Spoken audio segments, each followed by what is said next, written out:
Une journée avec les monsieur, madame. Monsieur Rigolo a décidé de monter un groupe de musique.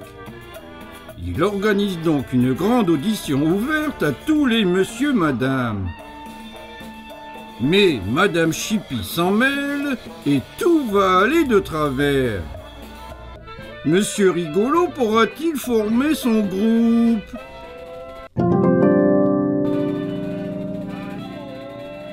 Les monsieur madame font de la musique, d'après l'œuvre de Roger Hargreaves, écrit et illustré par Adam Hargreaves, son fils, en 2016.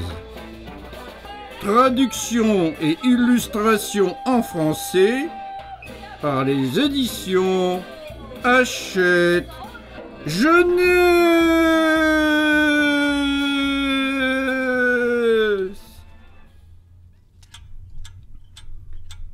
Un jour, Monsieur Rigolo annonça à ses amis qu'il allait monter un groupe de musique. Et pour choisir les membres de son groupe, il allait organiser une grande audition. Tous les monsieur madame étaient très excités et ils commençaient rapidement à s'entraîner. Certains d'entre eux étaient vraiment très doués. Madame Double jouait très bien de la contrebasse, par exemple. Grâce à la vitesse de ses doigts, Monsieur Rapide jouait de la flûte à merveille. Et Monsieur Bruit joua de la trompette, très fort.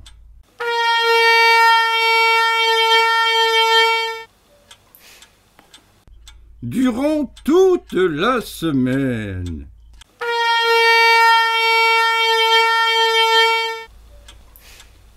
Tu sais, il faut répéter longtemps et très souvent pour apprendre à jouer d'un instrument de musique.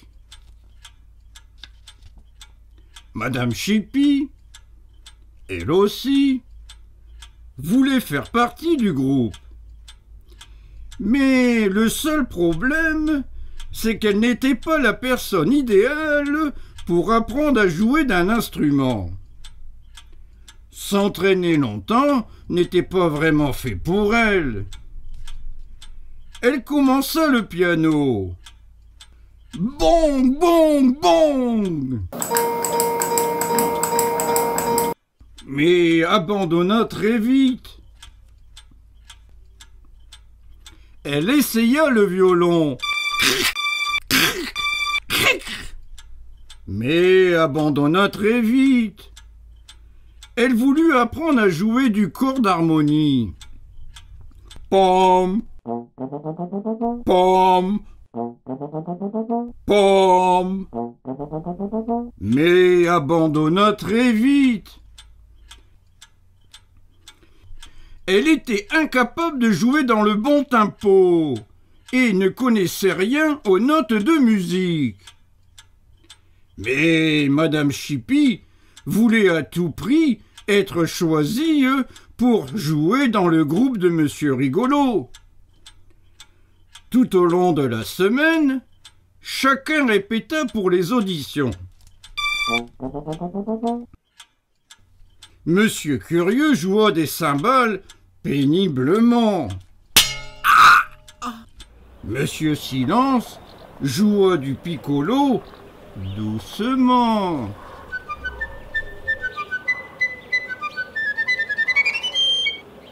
Monsieur Chatouille joua du trombone, en s'en mêlant les bras.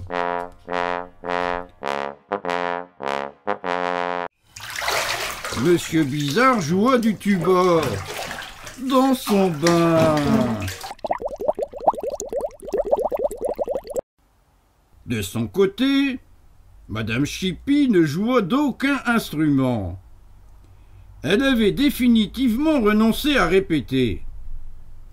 Pourtant, la veille des auditions de Monsieur Rigolo, elle passa une nuit agitée. très agités même. Le lendemain, le premier à passer l'audition fut Monsieur Génial avec son saxophone. Il s'installa sur scène sous les yeux d'un monsieur rigolo, très impatient.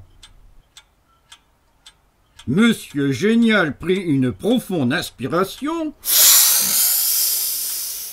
et souffla dans son saxophone.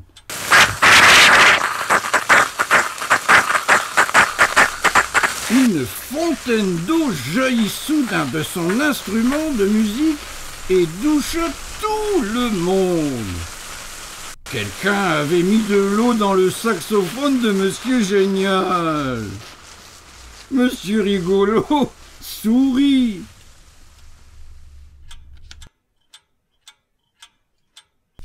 Je suis sûr que tu as une petite idée de qui cela pouvait être. Et les auditions se poursuivirent ainsi. Chaque participant rencontra un problème. Madame Chippy avait remplacé les pots de tambour de Madame Autoritaire par du papier. Monsieur Rigolo gloussa. Elle avait échangé les cordes de la guitare de Madame Boutentrin par des spaghettis. Monsieur Rigolo éclata de rire.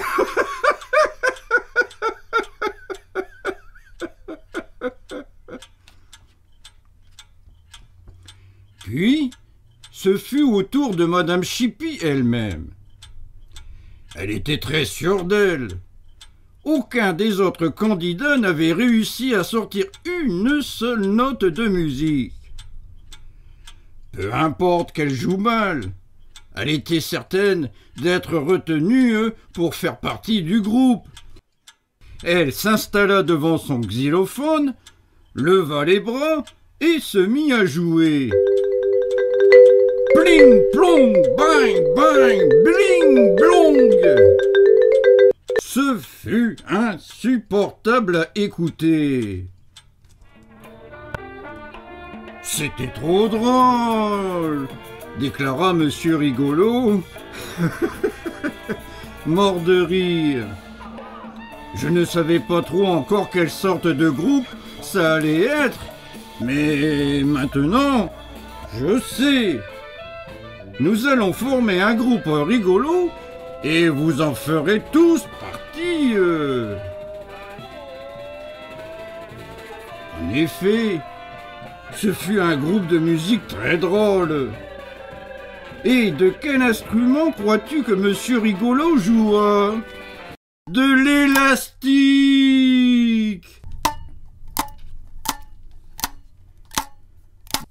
Car l'élastique, ça fait douang, douang, douang. C'est aussi très rigolo.